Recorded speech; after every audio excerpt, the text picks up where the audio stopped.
My name is Bev Lange and I'm the Executive Officer at Elder Abuse Action Australia. Before we start, I'd like to acknowledge the traditional owners of the country throughout Australia that we are meeting on today. I'm on Darkinjung country on the central coast of New South Wales and recognise their continuing connection to land, waters and culture. I pay my respects to their elders past and present. Welcome to EAAA's Lunch and Learn program. We're excited to be relaunching this program after a little bit of a hiatus. They were very popular before the hiatus and successful, giving our members the opportunity to showcase their work or particular topics of interest. And today we're going to be hearing from Julie from COTA Tasmania. In terms of a little bit of housekeeping, we do have CC captions turned on in the back end. So if you need captions, please turn that on. It's on the bottom of your screen. We'll also be recording this session and issuing a video post the completion of the webinar. It'll take us a couple of days to put that out, but that'll be sent out to the full list of people who registered. Please use either the chat or the Q&A section on the bottom of your screens if you'd like to make a comment or raise any questions. And of course, in these things, please be kind to each other and respectful in the language you may use during that process. Julie is going to give her presentation and then we'll do a Q&A before we finish up. So without further ado, I'd like to introduce Julie Andersson. Julie is the Elder Abuse Prevention Project Officer at COTA Tasmania. Julie has worked with communities over 35 years in community organisations, local and state government, and internationally in Sweden. With a Master of Public Sector Management and expertise on ageing and inclusion, her work in community development, advocacy and co-design is focused on elevating the voices of lived experience. Please join me in welcoming Julie, who'll share her insights from their project, Raising Tasmanian LGBTIQ plus people's awareness of elder abuse. Over to you, Julie. Thank you, Bev, and thank you very much for inviting me to inviting COTA Tasmania and myself to kick off this fabulous series again. I'm really happy to be here, and thank you to everyone who has taken an hour out of their day to come and hear about this co-design resource project. I'm going to share my screen, and I will just do that now.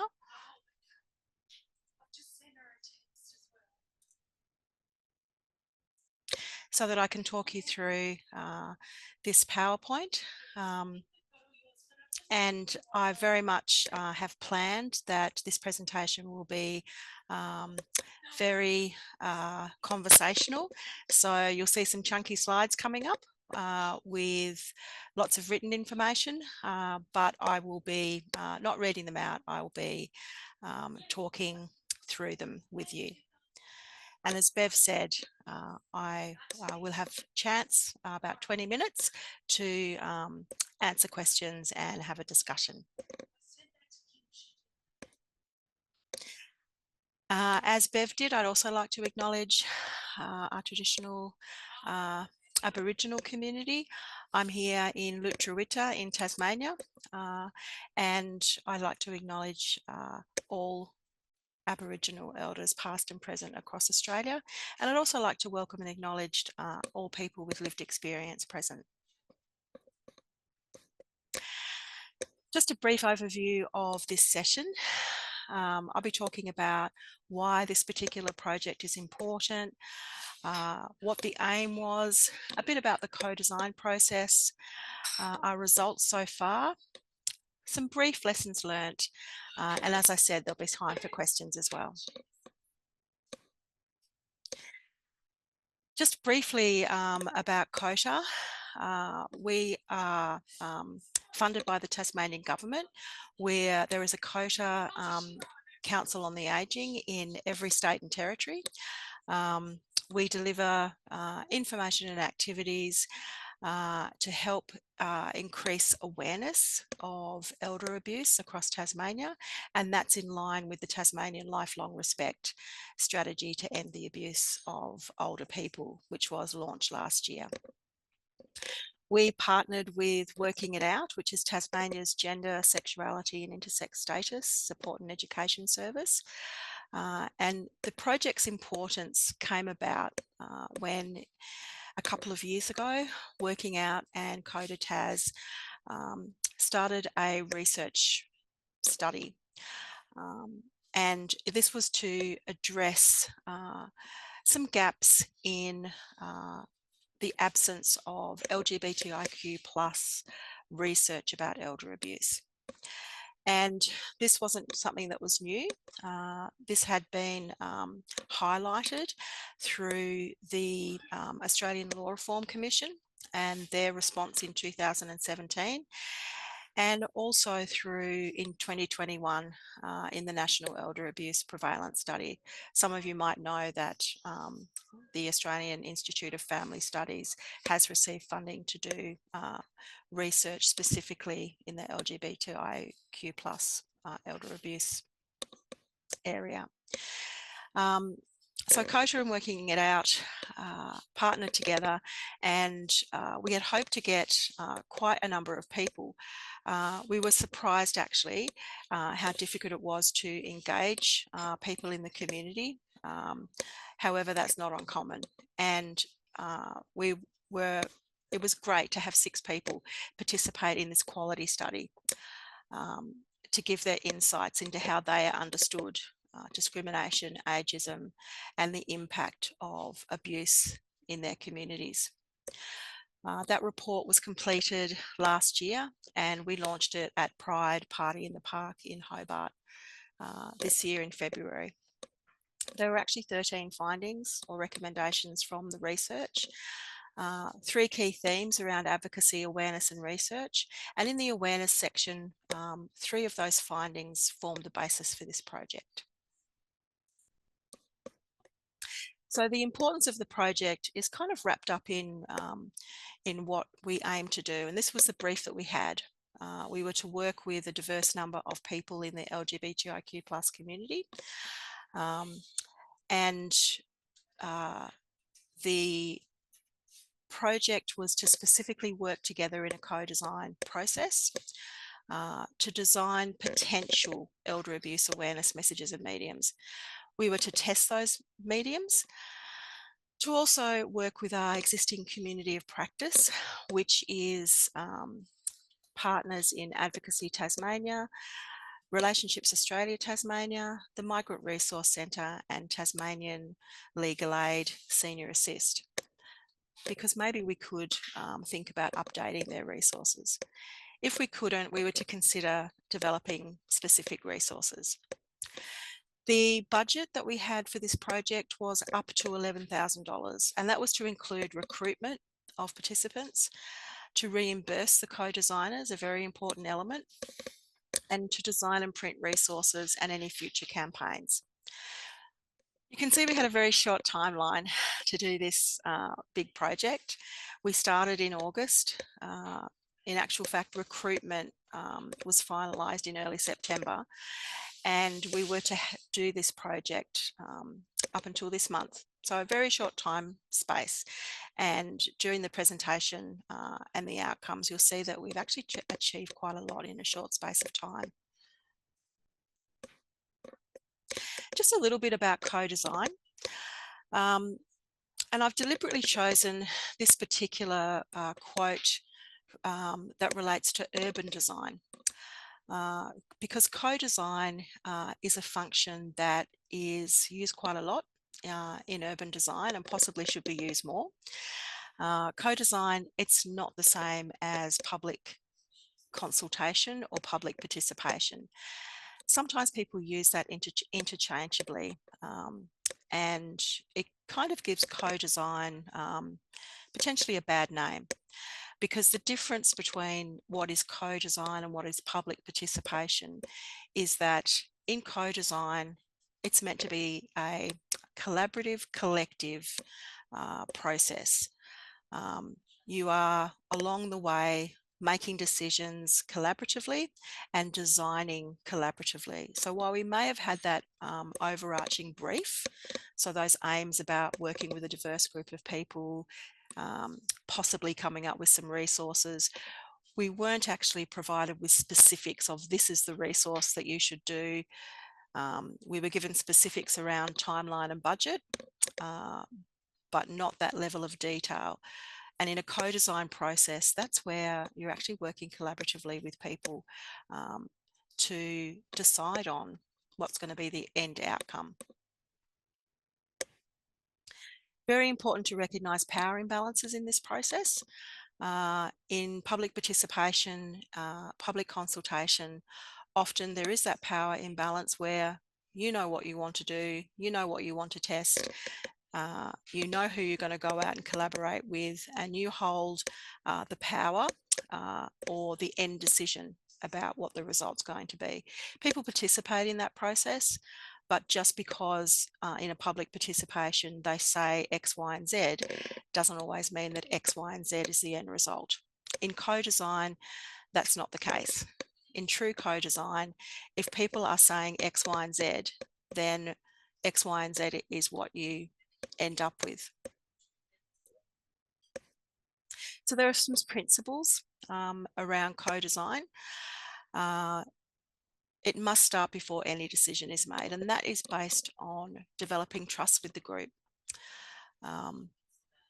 Really important to say these are the parameters. As we did in this project, we said this is the amount of money we've got, this is what we've been tasked to do, this is the time limit that we've got in, and let's talk about how we're going to make the decision to get to where we need to be, and trust is a big part of that. Really important to provide information on the process. And I provided an information sheet with all those things to the people that put their hand up to be a part of this project. And that's where you can be really clear on your scope and timelines. Be very clear about the decision-making power. I or COTA didn't hold, or the funding body, the ultimate decision-making power. It was us as a group. Also important to think about local information, and that's because we don't want to reinvent the wheel. And also important to remember that it's a collective benefit. We are tasked to do this project, produce resources, or do whatever project that you're doing to improve. It's supposed to be a benefit for everybody. And if you want to find out more, there's a link there about from the research article, and there's further information that you can find about co-design.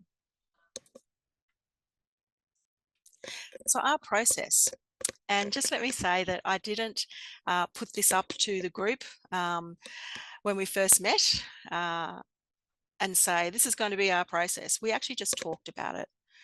But in documenting the process for you, we had that recruitment.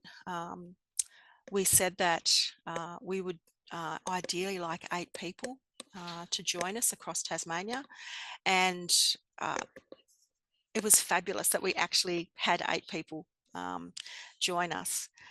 So we had a bit of a communication strategy, working it out, were fantastic in helping us to communicate with the LGBTIQ plus community, and many people that said they would like to help in this project came through the support of working it out. As I said, we developed an information sheet.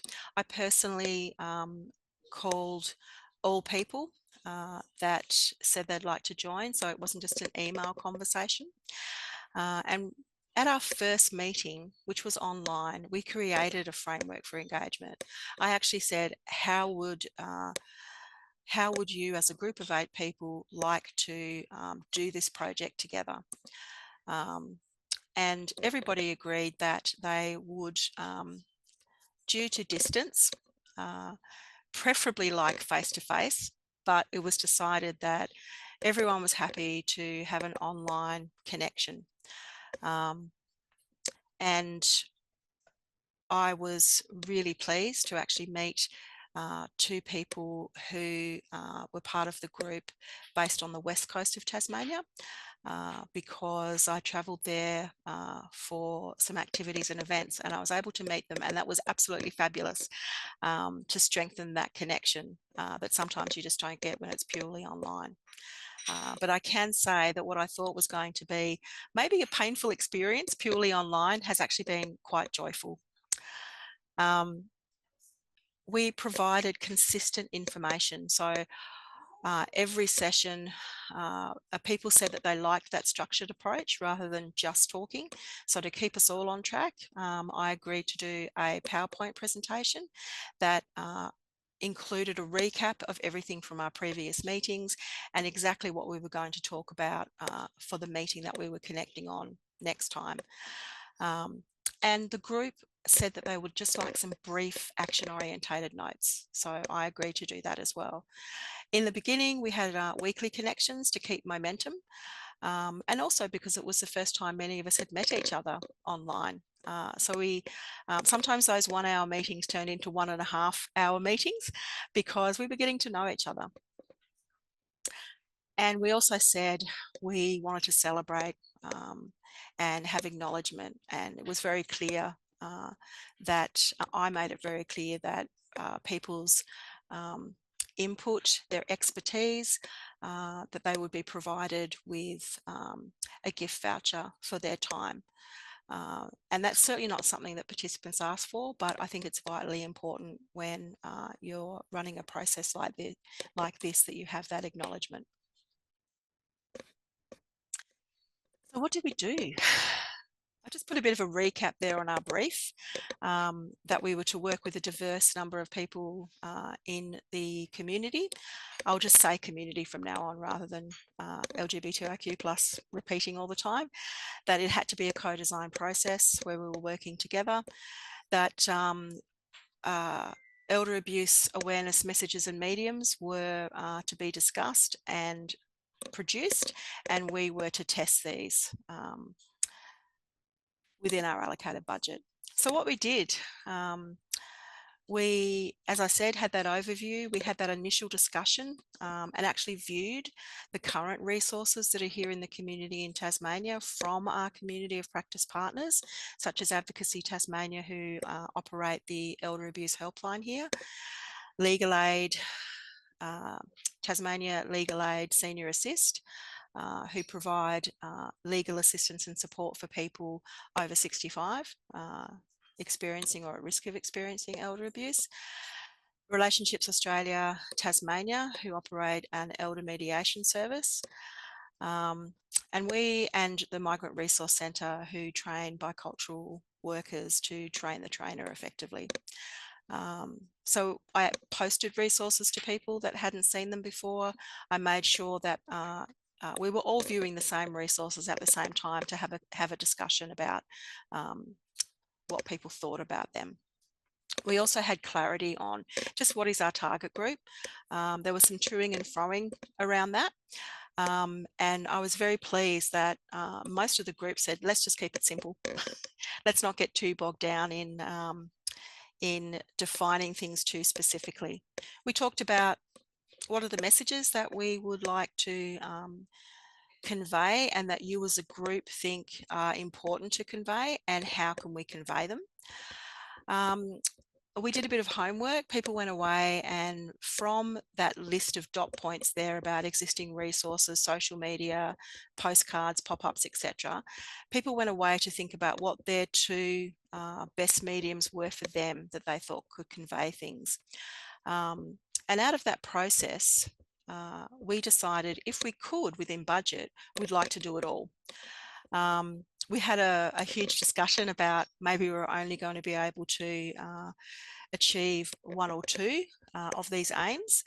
And when we went and did some, went and got quotes on design and printing, we came back and realised that actually within our budget, we can do it all. And we were so excited. I think if we had been in a room physically together, there would have been a lot of skipping and running and jumping for joy. So we talked about design elements and the content and testing was really important.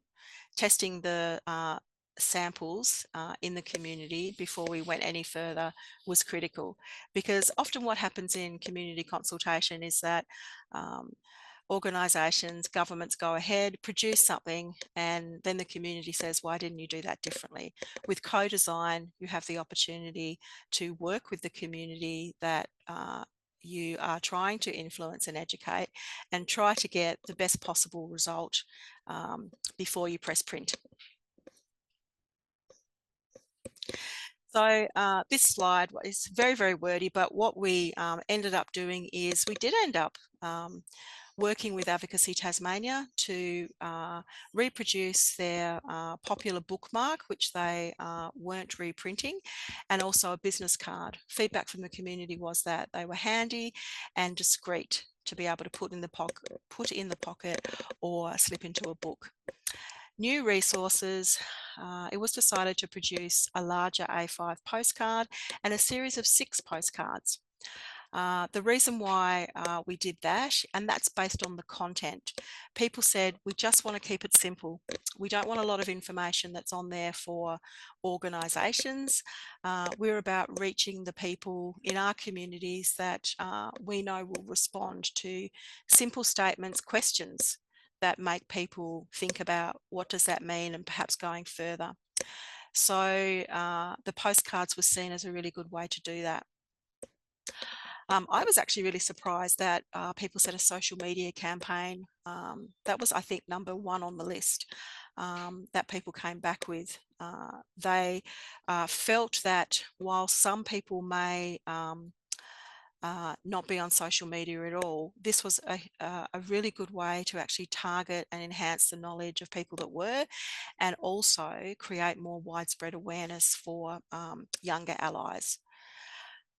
We also talked about the importance of the written word and audio. So we're looking at scheduling some podcasts next year, and also ramping up feature articles and content in magazines and newsletters. One thing that from the very first meeting, the group said was critical, and that is beautiful artwork. And I totally agreed. And as luck would have it, one of the participants in the group, Sabine, is an artist. And she said that she would love to provide some artwork to the group to have a think about whether her art might be something that would resonate with communities. And she was very, very open to, you don't have to like it, and we could have actually gone different ways to use different artwork. The other thing right from the start was that training was essential. Training in being able to not just plonk the resources out there and not have any conversations about why they're important. Before I show you the results of where we're up to so far, I took this picture this morning actually of pinned up on my board behind me of the existing, which is not being produced now, Advocacy Tasmania bookmark promoting the Tasmanian Elder Abuse Helpline. And it is old because Advocacy Tasmania even have a new logo now. That's the before version. It just had that on the front. It's a bit of a thicker and longer bookmark than normal, and it was blank on the other side. This is what it looks like now, or has been co-designed to now by the group. So this is the update of the bookmark, the artwork on the front there. So that one panel on the left where the artwork is taken from Sabine's artwork collection that she sent through for us to consider using.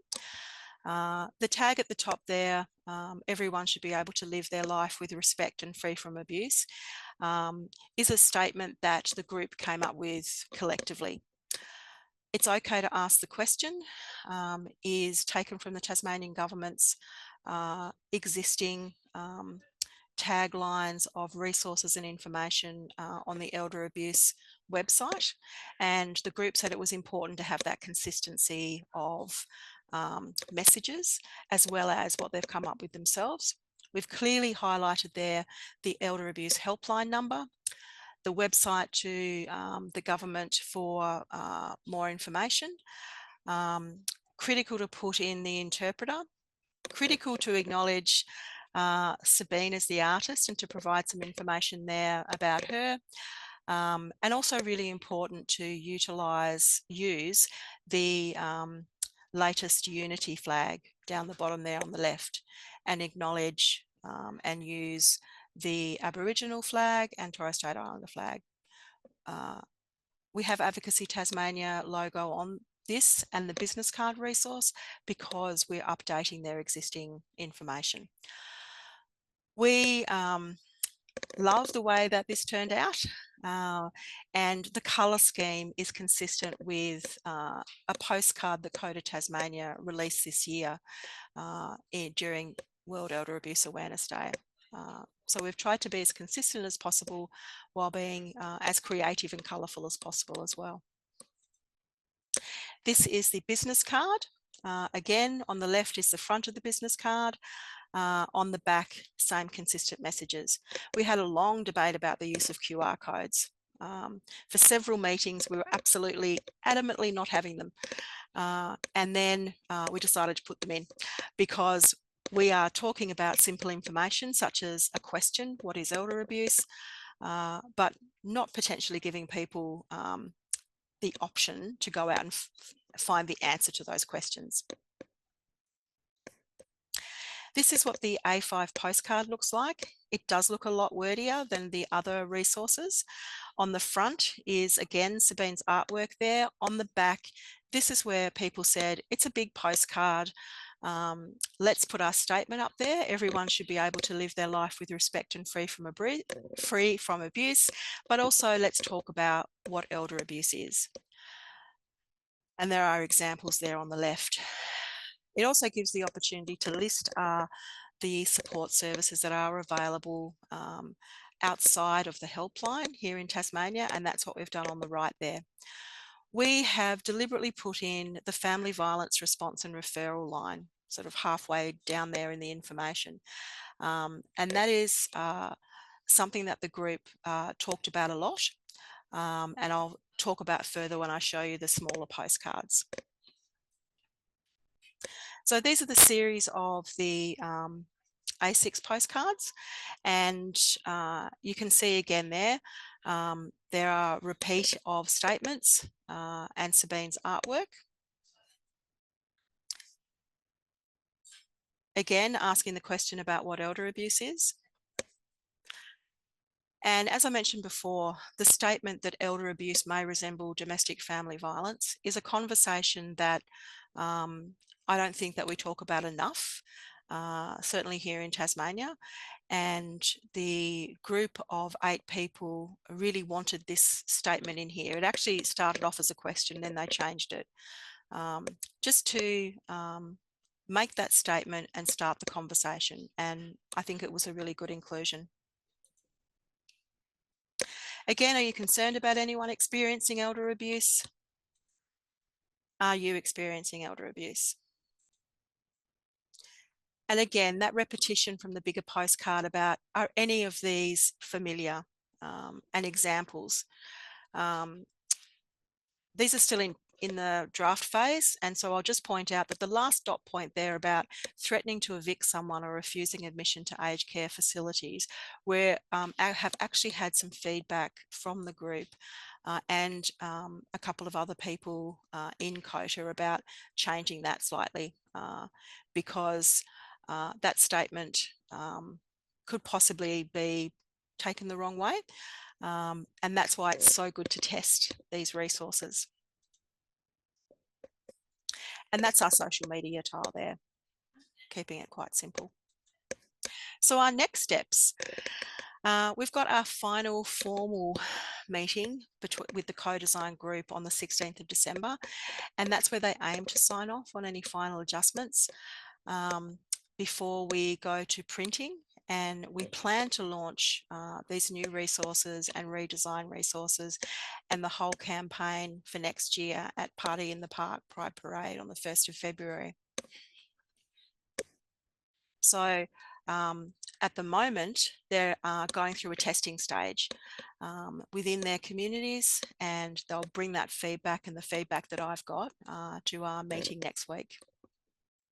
Some lessons learned that I thought was important when I was reflecting on the meetings and the process that we've had over the last nearly 3 months. And that is, while the budget that we had may seem like a lot, budget for contingencies, which kind of seems like you should always do that. But sometimes you actually need extra time that you might not think that you would need. And that, because it's a co-design process and is driven from the group kind of said, oh yes, we'll have 4 meetings, and now we're on to our 7th. So always think about that, and you would think that in my experience of co-designing over several decades that I would have thought of that, but it's always good to remind yourself that that's an important thing. Talk about the process for when you don't agree. I feel very blessed to have landed with a group of people where that didn't happen very often. But I don't recall actually talking about the process of what we would do if we didn't agree. Really important and a lesson learned. Spend time thinking about potential risks. We like to think everything's going to run really smoothly, but there's been some unexpected requests, and you really can't document every single thing in a process. Sometimes things just organically unfold, but we had unexpected requests like, can we do, after everything had been drafted, how about we print everything in Braille? And that was kind of unexpected, and that meant a couple of weeks delay while we investigated that.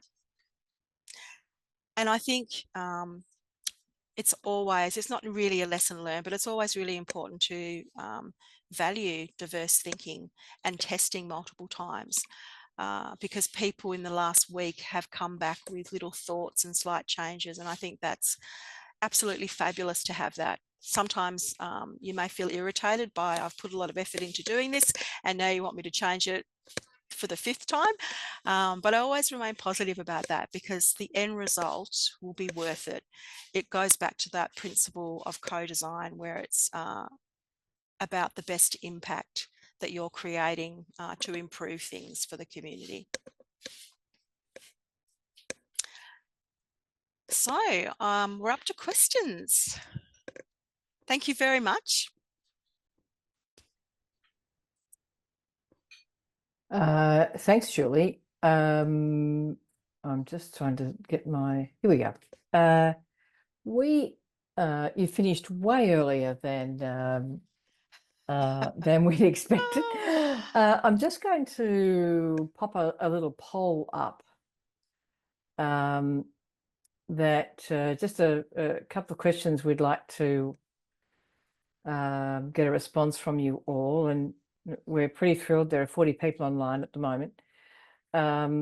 Just let us know your thoughts. They're pretty easy questions to answer, and encourage some questions from our audience. I will say it's interesting and important to be reminded, I guess, Julie, as you referenced just a few moments ago, that we've always got to try and find ways to resolve conflicts in these kinds of processes or differences of opinion, and encourage and create a space where people can do so comfortably, particularly in the cohort this project is about.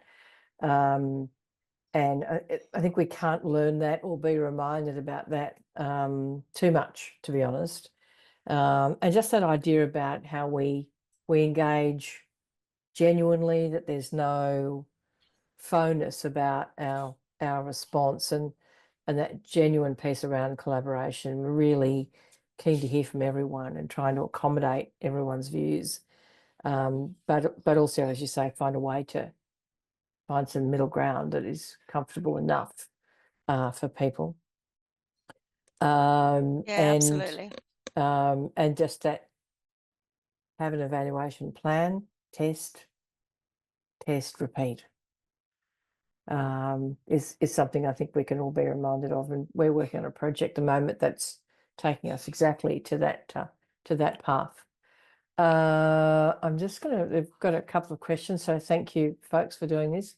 Was there consideration on how the message, so this is from Christy Lange, was there a consideration on how the messaging might be tailored to different groups within the LGBTIQ plus community? Thanks, Bev, and thanks, Christy.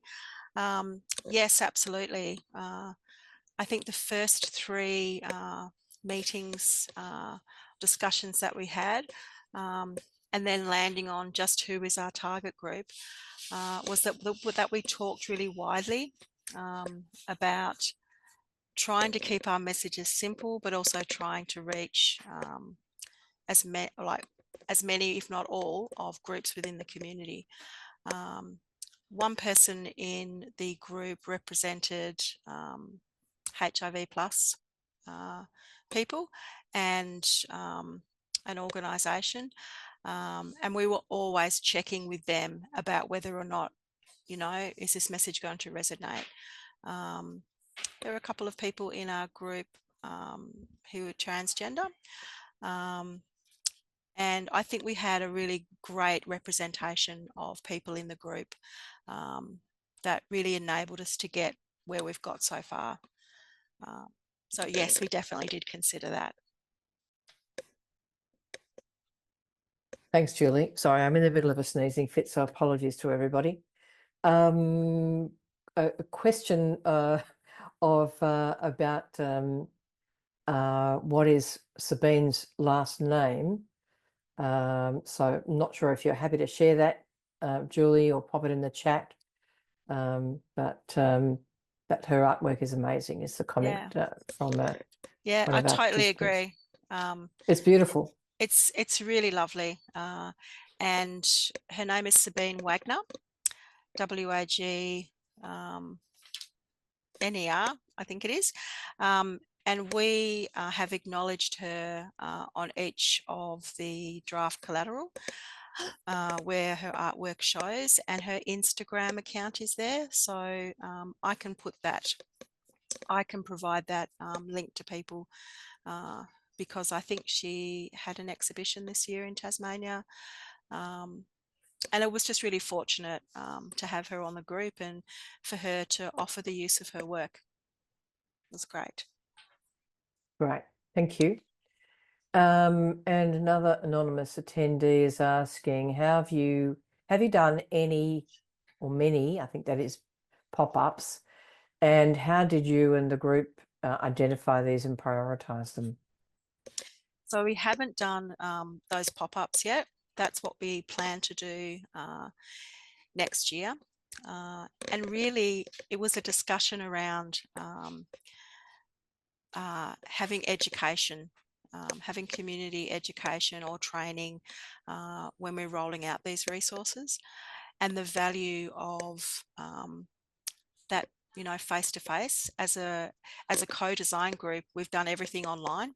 But as I mentioned, I did travel to the West Coast and meet two participants, and we just sat around and talked for hours.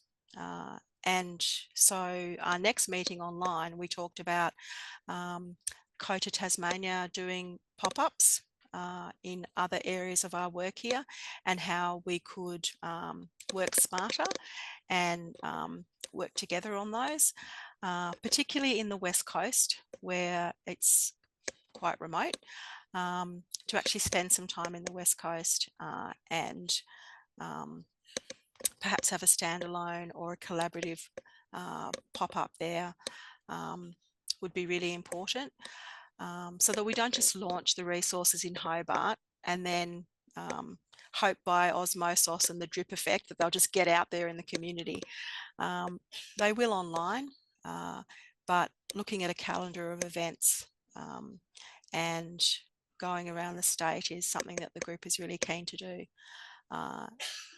And I think most people in the group keen to be a part of in the future. So our co-designing is not just about we've done the resources, thank you for that, we'll have a celebration, goodbye, but it's a continuation of a connection. Thank you. And thanks for the question. Do you feel that the smaller number of people you had was a benefit to the process? Yes, I do. The brief or the aim was to have up to 8 people, because honestly, we weren't really sure that we'd get 2 people. And I was genuinely thrilled when we hit the target of 8 people. I think it's a good number, particularly online, when you're working across the whole state, and you've really got an hour, maximum hour and a half, because people lose interest. It's an ideal number because it allows individuals to say what they need to say, but not for one person to dominate perhaps a group of 10, 12, 15 people. So I would say 8 was a great number and was a huge benefit. Thanks, Julie. Helen Wallace has asked if the co-designers have lived experience of elder abuse. 7 out of 8 did, yes. Yeah. And that was one of the key reasons for people wanting to engage with the project. It certainly was number 1, and then number 2 being part of the LGBTIQ plus community. Yeah. And Kathy Mansfield, the session is being recorded and will be made available probably early next week, I'd say, to everybody, along with Julie's slides. Okay, Karen Drysdale's comment and question. I think you might have already answered this, Julie, but I was wondering if there was any input consideration of LGBTIQA plus older people and living with HIV, as I realised that there are specific concerns around especially residential aged care and stigma / abuse. Yes, that absolutely was, Karen. And another one of the reasons why the group felt really strongly about a rollout of the resources with training and community awareness was to talk about those nuances and some of the issues that people are raising. Working it out, have really good links and the Silver Rainbow Project in residential aged care facilities. And so this gives them the opportunity as well to go that one step further, to talk about those specific concerns. And was there anything this group would benefit from hearing about their specific concerns beyond aged care that would be relevant to this co-design process from an HIV positive perspective? Yeah, certainly the person who represented that cohort on our group spent some time talking with the group about how vital it was to not forget about them. Spoke a lot about HIV AIDS awareness has really not been in the forefront for quite some time, and that we shouldn't forget about that, and that any element of the training really needed to incorporate that. So that was really valuable to hear. And also in community settings, that in this person's experience, there is still that stigma about if you're living in a residential aged care facility or just a neighbour in a community, you still can't catch it. You know, it's like any other disease that needs to be destigmatized, and there needs to be that ongoing continual awareness raising. I'm not sure if that answered the question, but yeah, we actually spent a lot of time talking about that. And I think, yeah, some people may not know that people who are HIV positive are aging prematurely or may age prematurely. And Yes, so they don't necessarily fit into the age cohort of, you know, a plus 65, for that's correct. example. Yeah.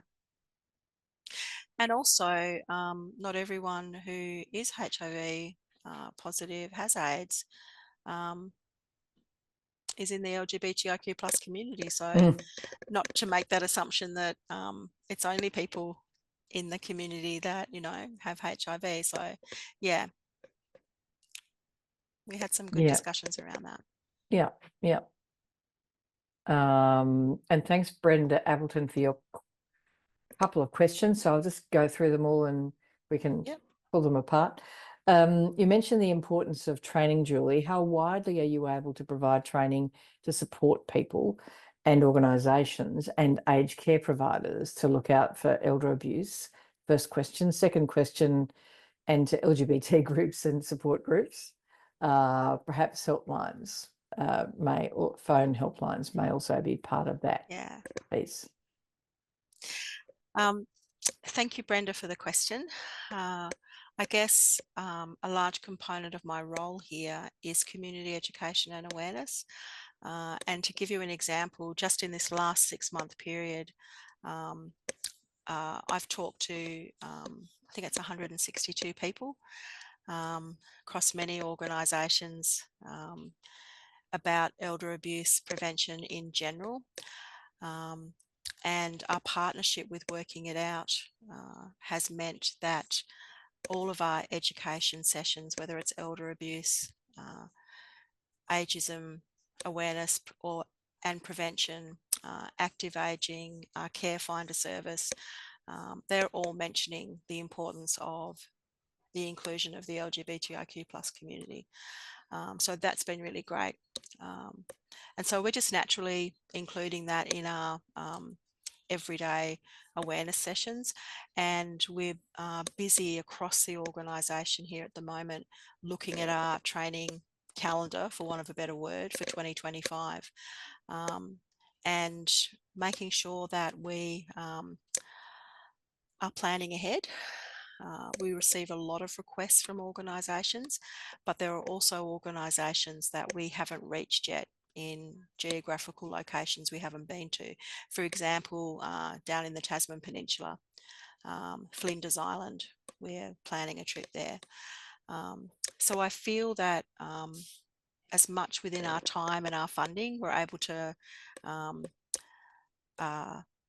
incorporate what we've learnt in this project with our general community awareness and training. To specific LGBTIQ plus groups, it's having that awareness and making sure they're part of that schedule, and also our continuing ongoing collaboration with Working It Out. I did have contact details of both myself and Liv Hogarth, who is the manager of community programs at Working It Out. She could have joined me today, but she was started her holidays as of yesterday. So I feel fairly confident that we're able to achieve being able to have that training. But I do like the idea of a phone helpline, or having a message out there, Brenda, about people being able to ring in and contact us and or Working It Out about being able to hold some training, perhaps, if that's what your question meant. Yeah. It does feel like there's lots of opportunity in this area, and particularly in this particular cohort we're talking about, and engaging people adequately to make sure that the work we're doing is being targeted in the right way, and messaging is appropriate, and of course that within diversity is more diversity, and it's important to keep burrowing into the nuance that we need to try and share and communicate and include in our planning and thinking. It's Definitely. it's an important process. So I'm just going to give everyone a couple more minutes to give us any questions, and I will say that 77% of you have said yes to have you done a project where you think co-design could have benefited.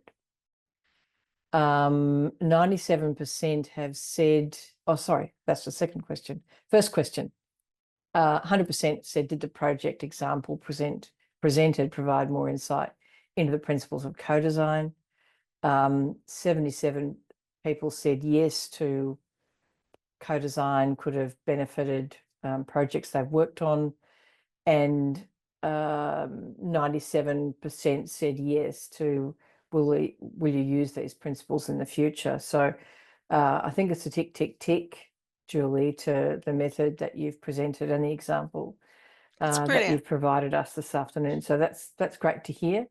And Brenda has replied with, thank you, Julie. Sounds like you have a great rollout underway and are able to add to existing awareness training. And I should also say, just in case people have mixed it, Tanya Lehman said, really excellent presentation, very helpful.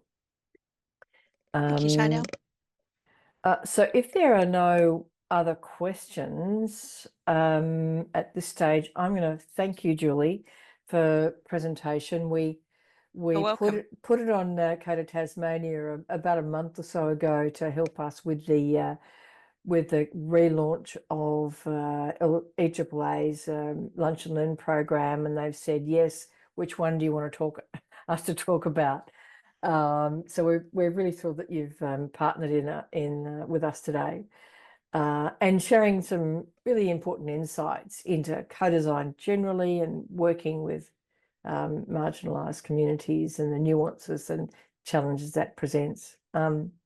Thank you all for joining us this afternoon in the sort of almost final week, full working week before we head into the festive season. As I mentioned earlier, the link to the recording and the presentation will come out to you in the next few business days, and will also be published on the EAAA website in due course.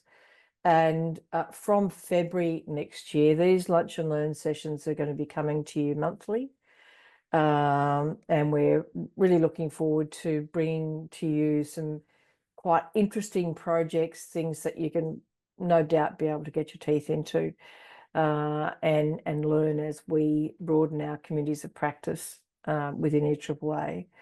And I'd just like to take a moment to wish you all the very best for the upcoming festive season. Stay safe, stay well, look after each other, and we'll see you all happy and refreshed in 2025. Thanks so much, everyone, and keep an eye on your news devices and emails, because I believe the draft national plan will be available later on today about ending elder abuse. I think some of us have been waiting for it for a little while, so we're really thrilled it's about to be released. Thanks so much, everyone. And again, have a great rest of the week and festive season and holiday season coming up. Thanks so much.